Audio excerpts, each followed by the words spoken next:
नमस्कार। फिर से जो कहानी मैं आप सभी लोगों को सुनाने आया हूं, वो कहानी, वो किस्सा, वो केस मुझे तो परिवर्तित करता ही है, लेकिन आप सभी लोगों को आज आश्चर्यचकित कर देगा। एक ऐसे व्यक्ति की कहानी जो उस व्यक्ति ने मुझसे ज्यादा विश्वास वास्तुशास्त्र पे दिखा दिया, जिसको मैं अंधविश्वास भी कह सकता हूं। हालांकि आप सभी लोग इसको क्या कहेंगे, ये आप सभी लोग जरूर बताइएगा कमेंट्स में कि किस तरीके से आप इस विषय को जानना चाहते हैं, जानते हैं या इस तरीके से मानते हैं। और आप सभी लोग जो मुझसे भी कई बार प्रश्न करते हैं कि क्या आपको पता है कि आपके साथ कल होने वाला है, क्या होने वाला है, वो भी अपने जवाब को ढूंढ पाएंगे, समझ पाएंगे कि मैं किस तरीके से इस जर्नी को देखता हूं, समझता हूं। तो अपने अपने दृष्टिकोण से इस बात को समझने की कोशिश करना और सत्यता जानना, क्योंकि मेरा फर्ज है कि मैं आपको बता पाऊं कि किस तरीके से वास्तुशास्त्र काम करता है। थोड़ी सी हंसी भी आ सकती है, थोड़ा सा गुस्सा भी आ सकता है, और थोड़ा सा आपको चौंकना भी पड़ सकता है कि ऐसी भी दुनिया इस दुनिया में एग्जिस्ट करती है। एक व्यक्ति मेरे पास आए, बहुत समय पहले की बात है, जब मैं अमूमन लोगों से मिला करता था, बातचीत किया करता था, हफ्ते में एक बार दो बार जब मेरे को मौका मिल जाता था। तो ये व्यक्ति उस वक्त पे मेरे पास आए, कहते भाई साहब मुझे आप पे बहुत यकीन है, वास्तुशास्त्र पे बहुत यकीन है, और मुझे पता है कि मेरी गरीबी अब आप दूर कर ही दोगे। मैं बहुत सीरियस था, क्योंकि बहुत सारे लोगों से उस दिन पे मिल रहा था और मुझे पता था कि अलग अलग व्यक्तियों के जीवन में अलग अलग तरीके की समस्याएं तो आती हैं। जब इन्होंने मुझे बोला तो मैंने बोला भाई साहब क्या करते हो, क्या समस्या है भाई साहब? आज तक तो हम कुछ कर ही नहीं पाए।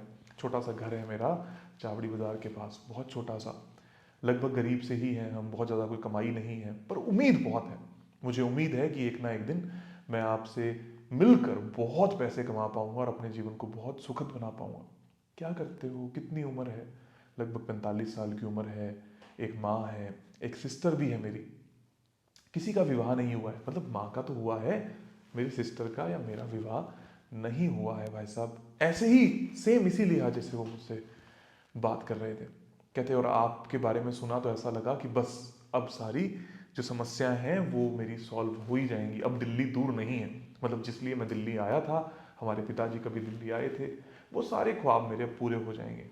मैंने कहा क्या समस्या आती है? कहते जी पैसा है ही नहीं, कैसे खाना पीना चलाते हो? क्या पता नहीं, बस किसी ना किसी तरीके से रोटी पानी का जुगाड़ हो जाता है। बड़ी दया आई कि एक बहन है जिसकी शादी नहीं हुई, खुद की शादी नहीं हुई, एक बूढ़ी माँ हो चुकी है। जो व्यक्ति 45 साल का है, उसकी माँ की उम्र कम से कम 67, 68, 69 या 70 के आसपास तो रही ही होगी।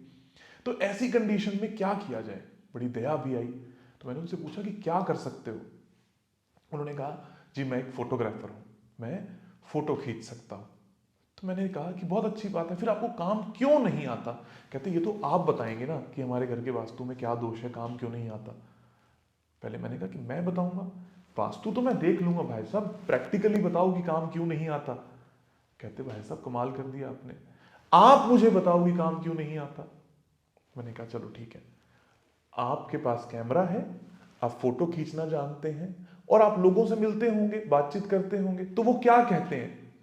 कहते भाई साहब कमाल कर दी, ना मेरे पास कैमरा है, ना मैं लोगों से मिलता हूं, तो वो मुझे बताएंगे क्या कि मेरे को क्या करना चाहिए, क्या गलत है, क्या सही। मैंने कहा सॉरी, तो आपको कैसे पता कि आप फोटोग्राफर हैं, आप फोटो खींचते हैं, और लोगों को कैसे पता कि आप फोटोग्राफर, आप फोटो खींचते हैं? कहते भाई साहब मुझे पता है कि मैं फोटोग्राफर हूं। मैंने कहा कैसे पता है कि आप फोटोग्राफर हो?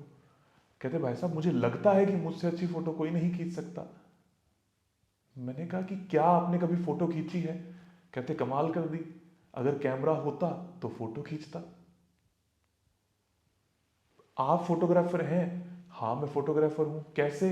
जब फोटो आएगी या कैमरा आएगा तो फोटो खींचूंगा, जो फोटो खींचूंगा वो बेहतरीन खींचूंगा, जिसको दिखाऊंगा उसको पसंद आएगी। लेकिन ना कैमरा है, ना कैमरे के लिए पैसे हैं, ना वो लोग हैं, ना वो लोग हैं जो मुझे काम दे सकते हैं, ना उनको पता लग रहा है। आप कुछ वास्तु का कराओगे तो कैमरा भी आएगा, मेरे को लोग जानेंगे भी, और फोटो तो मैं अच्छी खींच ही लूंगा। मैं बिल्कुल ऐसे ही गुमसुम, चुप और शांत हो गया। मन में गुस्सा, द्वंद, मूर्खता का एहसास हो रहा है सामने वाले की, और यह भी एहसास हो रहा है कि वो कह क्या रहा है। हंसी भी आ रही है। क्या वास्तु वाकई में ऐसे काम करता है कि आप कुछ भी ना करते हो और आपको कर्म का फल मिल जाए? मैं हमेशा कहता आया हूं कि समस्या का निदान है वास्तु। अगर आप सभी लोग अंबानी जी के घर में रहने लग जाओ या मैं अंबानी जी के घर में रहने लग जाऊं तो क्या उतना अमीर हो जाऊंगा? नहीं हो सकता। क्योंकि जो कर्म वो कर रहे हैं उसका परिणाम देना, उसमें बाधाओं को कम करना वास्तुशास्त्र का काम है। लेकिन किसी ने कर्म का बीज बोया ही नहीं तो कैसे हो सकता है? एक और उदाहरण के तौर पे, एक व्यक्ति एक नीचे फ्लैट में रहता है, उसका वास्तु मैंने किया, ऊपर वाले फ्लैट वाले व्यक्ति का वास्तु भी मैंने किया, बिल्कुल सेम वास्तु कर दिया, ओरिएंटेशन कर दी। एक व्यक्ति महीने के 1000 कमाता है और एक व्यक्ति महीने के करोड़ रुपए कमाता है। क्या मैं कमाई करवा सकता हूं? जो व्यक्ति महीने के 1000 कमाता है वो व्यक्ति एक रेहड़ी लगाता है, रिक्शा चलाता है। तो क्या वो जितना रिक्शा चलाता है, क्या वो जितनी रेहड़ी लगाता है, जितने फल बेचता है, उतने उसके पर्याप्त मात्रा में बिक जाते हैं? ये मेरा काम है कि आपके घर में सुख शांति से जो आप कर्म करते हो मैं वो करवा दूं, या मैं आपको ये सोच दे दूं कि कर्म करना जरूरी है। जैसे इन भाई साहब के साथ हुआ। मैंने इनसे फिर पूछा कि भाई साहब आप एक काम करो, पहले सबसे पहले कोई कैमरा वैमरा खरीदो उधार लेकर, उसके बाद में आगे बढ़ना ताकि आपका जीवन चले। कहते नहीं भाई साहब, पहले उपाय। क्या करता? मैंने भी उपाय दे दिए। जो वास्तु दोष उनके घर में थे, मतलब गलत था, उसको सही करा दिया। ये सोच कहां से विकसित हो रही है मैंने ये देखा तो उनके नॉर्थ ईस्ट में कचरा पड़ा हुआ था, रद्दियां पड़ी थी। रद्दी क्या होती है? पुराना बोझ जो वो लेकर चल रहे हैं। और ये वहम कि मेरे को सब कुछ आता है, मेरे को बहुत कुछ आता है, मैं बहुत बढ़िया हूं। मैंने उनको कहा ये रद्दी हटाओ और नॉर्थ में एक स्पॉटलाइट लगाओ, उससे आपके पास पैसा आने लगेगा, लोग आने लगेंगे। थोड़े दिन के बाद, करीबन 2 महीने के बाद, वो व्यक्ति मेरे पास फिर आया। कहता भाई साहब आपने तो कमाल कर दी। मैंने कहा क्या हुआ, काम आया? कहते नहीं भाई साहब, आपके कहने के बाद तो मुझे 24 घंटे ऐसा लगता है कि पहले मैं जाकर थोड़ी सी मेहनत कर लूं, कि काम धंधा सीख लूं। मेरे दिमाग में बात आई कि मेरी ऊर्जा तो काम कर चुकी है बॉस, लेकिन पैसा कमाने के लिए क्या करेंगे? मैंने उनको कहा कि आप अपने विजिटिंग कार्ड छपवाओ और लोगों को बोलो कि आपको फोटोग्राफी करनी आती है। उन्होंने कहा ठीक है भाई साहब, लेकिन ना मैं इतनी मेहनत नहीं करूंगा, मैं तो आपके पास आया हूं अरबपति होने के लिए, मैंने देखा है कि आप लोगों को अरबपति बना देते हो। मैंने फिर कहा कि कुछ दिन लगेंगे, क्योंकि अभी तो एनर्जीज नई नई है, नया नया कचरा साफ हुआ है, अभी तो पागल शब्द मुंह से निकला है। जब तक ये मुझे पागल छोड़कर खुद को पागल ना बोलने लग जाए तब तक का मेरा सफर है। मैंने सारा कुछ साफ करवाया, जो उपाय करवाए हुए थे विजिटिंग कार्ड के लिए उसको बोला। तो उसने विजिटिंग कार्ड जब दिए तो कुछ फोटोग्राफर्स ने उस व्यक्ति को अपने पास हायर कर लिया कि मेरे यहाँ के कैमरे से फोटो खींचनी शुरू कर दे। उसके 2 महीने के बाद वो व्यक्ति मेरे पास आया कि भैया तनख्वाह मिलने लगी है और मुझे ये समझ में आया है कि मुझे फोटोग्राफी नहीं आती और मैं सीख रहा हूं, पर मैं आपसे वादा करता हूं कि 6 महीने के बाद मैं एक अच्छा फोटोग्राफर हो जाऊंगा। लेकिन मेरा ये वहम निकल गया कि मैं एक फोटोग्राफर हूं, मुझे तो कुछ आता ही नहीं था। ये बात बताना वास्तुशास्त्र का काम है। कहते भैया मुझसे बहुत बड़ी गलती हो गई कि मैंने आप पे शक कर लिया कि वास्तु काम नहीं करता। मैंने कहा काश ये शक तूने मुझ पे पहले किया होता, वास्तु पे पहले किया होता तो तू 4 दिन पहले काम करने लगता। वास्तु और एस्ट्रोलॉजी के चक्कर में तूने कर्म को ही छोड़ दिया था।